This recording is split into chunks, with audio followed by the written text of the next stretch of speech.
Afternoon, guys. Good afternoon. Could you please introduce yourselves to LSE Share Talk? Yes, so I'm Eddy Travia. I'm the CEO of Coinsilium. And I'm Hakim Mamoni, and I'm the CTO of Coinsilium.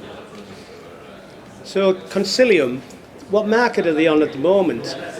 Just for the public. The ISDX, the ICAP Securities and Derivatives Exchange.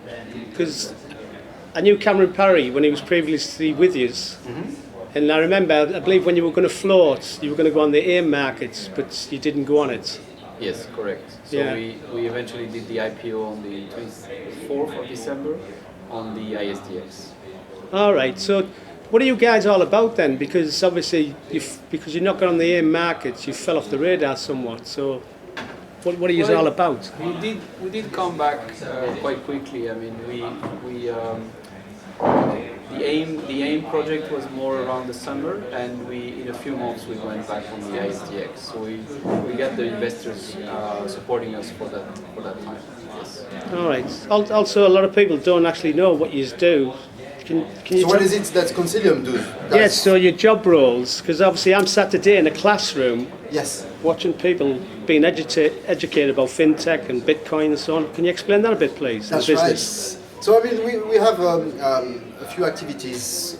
What you're witnessing today is the very first Blockchain Tech Lab, which is an event for developers who want to learn about various aspects of blockchain technology. This is a very first and very unique event. It's a week-long event, 5 days, during which people are being exposed to various aspects of technology from people who come from companies where they are building the technologies, and they get to understand, public blockchain like the Bitcoin blockchain, or like today the Ethereum blockchain, private blockchain.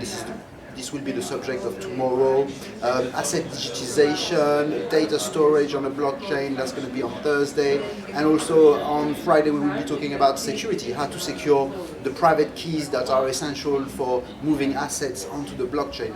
So this will be a whole week. This is a whole week where people will get to learn a lot of different things about blockchain, so that by the end of the week, those developers, if they want to actually start building applications, they can actually have enough skills to go on and do that. That's a really good thing, because I think people look at blockchain back in the day and there wasn't a lot of security in these companies. Now they read the bad stories about blockchain, how these companies let the money disappear and so on. But it's moving quite quickly, the market now. I think big companies are picking up on it, this kind of stuff. Yes, absolutely. I mean, as far as securities, there has been definitely an evolution in understanding on how to actually secure the private keys, what not to do in order to make sure that your assets cold are storage, safe. hot storage. Absolutely. Yeah. So cold storage is a must for a large amount of funds, and that consists of just having your private keys stored on a computer that's not connected to the internet, and that's very easy to achieve. But there's loads of different techniques that are possible in order to secure private keys, and that means that big companies who are looking at blockchain technology, they know that there are different layers of security that they can implement if they want to participate to this industry. Because you read in the press lately, some of these big companies, it looks like they're going to go and do their own blockchain. That's the impression you're getting. Yes. When they won't use certain products, that tells you, are they going to come out and do their own thing? I don't know. So this technology is here to stay. That's what I'm trying to stay. It's not going away. It's going to get momentum. It's going to get bigger. Yes, I mean, since 2009, when blockchain was first created for the purpose of Bitcoin, a lot has happened in terms of people really understanding what it is about and how it works. A lot of people discounted Bitcoin very quickly, thinking that this was nothing interesting, nothing important in the past. But for anyone who's actually taking the time to actually look at the technology and understand what it is and how it works, then suddenly a whole different range of opportunities on how to improve the way that we do business open up. Definitely, because I don't think people realise as well, you've got ATMs now, you've got the Far East, there's ATMs that to give you this service. You've got an app on your phone where you can do blockchain. But I don't understand why it's something that's not catching on quicker. That's what I'm trying to say. So you're in a good place, I would say. education actually. Yes. What these companies are doing, you were talking about security. You need both the flexibility so they can be used on a day-to-day basis and still being secure. That takes a little bit of time to reach that level. And also there is needs for education. So here we're educating developers. Some of them know already about blockchain or digital currencies, some of them don't. But the idea is there will be a huge demand for developers to be educated on blockchain because their companies will ask them, because financial institutions are transitive. There is a migration right now that we feel like is going to happen between legacy systems to blockchain-enabled systems. Of course, this will take some time. So we're not talking about months, we're talking about years. But in order for this to happen, you need developers to know about the technology. That's what we're doing here. So Hakim has designed this program. He's an IT engineer, was worked in finance before. For the last 3 years together, we have been going around the world and helping many startups in this field. So we feel we have the right network and expertise to help these developers get the skills they need to become the blockchain developers of the future demand and to respond to this demand in the future. So, absolutely, and if I may add as well, as far as education is concerned, it's not just coders that need to understand the technology.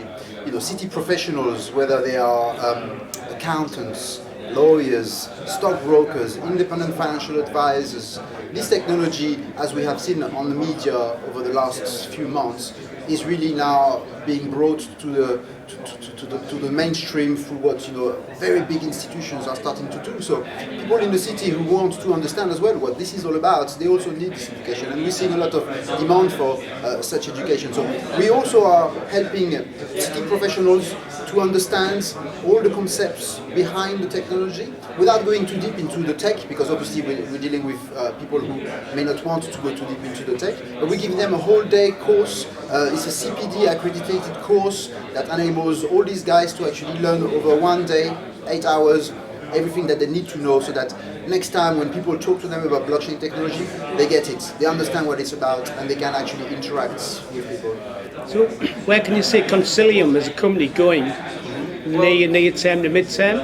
So we, as a basis, we have been investing in blockchain technology startups, digital currency startups for the last 3 years. And what the next stage is, we're building our own revenue generating activity, we're building our services and our offering. So, and this is around education, this is around training, and this is around consulting as well. So, like Hakim was saying, we want to help both the investors or the people working in the investment field, like people, the stockbrokers, etc., professionals in that field, and we want to help them so they understand blockchain. So that course, the CPD course, is one part of that. But of course, for those who really want to see how blockchain can help their companies, then we have to go deeper, talk to their innovation department or talk to their IT department, and we start the conversation about how can blockchain help your company. And usually for a big bank, obviously it's going to start with certain departments, maybe the clearing and settlement, maybe the forex, so certain departments will earlier than others look at blockchain as a potential solution, as a potential technology. So we work with these institutions, and what we do is we leverage our startups and the platforms they have built, the technologies they have built, we leverage that to bring solutions to these clients. And so this consulting, this advisory that we do both to startups and to large companies, and the training, because there is going to be this demand for, like we were saying, for developers. So the training is also, in the mid to long term, this is also one of our focuses. So we're not only an investing company, we have this kind of hybrid system whereby we both invest, we accelerate startups, and we educate and consult. So what would excite you? Say, if your investors are watching today, what would you say to them? Well, the prospects alone of the technology. Hakim and I, we know very well that it's not only for finance. You can look at Internet of Things, you can look at supply chain, you can look at large pharmaceuticals, large car companies are looking at blockchain. So I think investors should look at the scope of what can be done with this. And I think that's what is exciting. I mean, the fact that this technology is becoming an infrastructure technology in which you can build so many applications, so many solutions for large companies, that what we're doing here is we're building the foundations for other companies to come and developers to come and help. So I think that's really exciting part, is the fact that it's a wide cross-sector infrastructure technology, and we are only at the beginning of it. I mean, it's really where a lot of these companies are just experimenting with it. They're not yet fully grasping the disruption that this can bring, and the cost efficiency and all the advantages that blockchain can bring. So here, for example, at the Blockchain Tech Lab, in the course we've been designing, like Hakim was saying, they're seeing different aspects of blockchain technologies, but for the moment, these are just the basics, and then you can build upon that. So I think really for investors, the prospect is how far can this technology go, and if it becomes the infrastructure of this, then it's great to be a part of what we're building together now. Yeah, the technology is as exciting as in the early years of the internet. So when people were building the internet and understanding the potential of the internet, there was a lot of excitement. And here we are witnessing something very similar.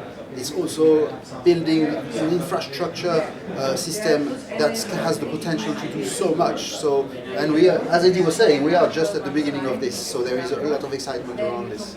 So it could be a very, very interesting journey for you guys and Yes, the company. it has been already, and it is indeed.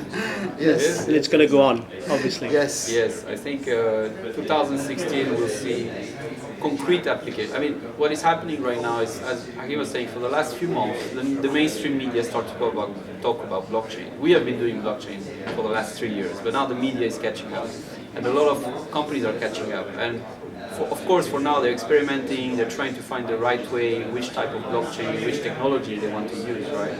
But 2016, we feel that a few concrete examples of what can be done are going to come up. The media are going to cover that, and then people will say it's not just hype, it's not just a buzzword that you need to place every now and then. It's actually a great technology that can help us. Excuse me, full of cold. It's like you said, in the next decade, it is going to change because people are using money less and less. As well, yes. That's Sorry, people are using money less cash. and less. Cash Yes. currency. Right. You see it. So Yes. everybody's using applications now, touch for the credit cards. Yes. So it's a similar thing. It's an evolution. Yes. Just as a novice, you know what I mean? I'm just a novice. I mean, it's a dream for if the big difference between cash and digital currency is that the blockchain will record all the transactions. So it's a dream for a lot of organizations to know exactly what's going on with either people or companies or organizations. How are they spending the currency, or are they spending their cash in a way? Even if it's digital, it can still be linked to the value, and the transfer of value is entirely recorded on the blockchain, and nobody can go back and change it. So it's extremely transparent, it's immutable, so it means it becomes this kind of storage of data which nobody can tamper with. And that's why, for example, one of our investment in Facton, they're looking at moving entire country land registry on the blockchain. Or they're looking at moving medical records, or other companies are looking at moving anything that can be stored in a database. Basically, you can put it on the blockchain, or you can anchor it to the blockchain. And then it means that it's available, it's there, and people know that nobody can go back and change anything. So it's great to address corruption issues, for example, such as what happens, when land titles are being wrongfully moved from one owner to another owner who's not supposed to be the owner of that land. So just clarify the situation, because there are some countries where you don't really know who the land belongs to, Yeah, for yeah, yeah. example, Yes. or where the paper-based trail is broken. So it's not only for that, but you can basically, it's a natural trail, it's a natural audit trail. So it really brings the tools for people to go back, have access to the database. And if the database is designed that way, it can be completely decentralized and then much more resilient to attack, or to problems of backup, or problem of data loss or being stolen. I would also, like you said, I don't fully understand it, but the institutes, the financial institutes and banks surely must have to embrace this in some shape or form. Yeah. Because they can't fight it, because if change is coming, they know they have to go along with it and basically support it. Yes, I mean, That's how I would think anyway. this is what is going on since last year, basically. So last year we really started to see big financial institutions announcing that they were looking at the technology and starting to work on proof of concepts. I remember last year, towards the end of the year, I went to an event organized by UBS where they were demonstrating how they could use blockchain technology to do smart bonds. Bonds that are living on the blockchain, whereby the coupons can be paid automatically to whoever has purchased the bonds, and the redemption can be done automatically as well. So UBS, for example, has a blockchain lab, and they are experimenting with this technology. It's a very exciting story, gentlemen. And by the way, thank you very much for your time today. It's much appreciated. Thank you. I know you're busy guys. Thank you very much. All right, thank you.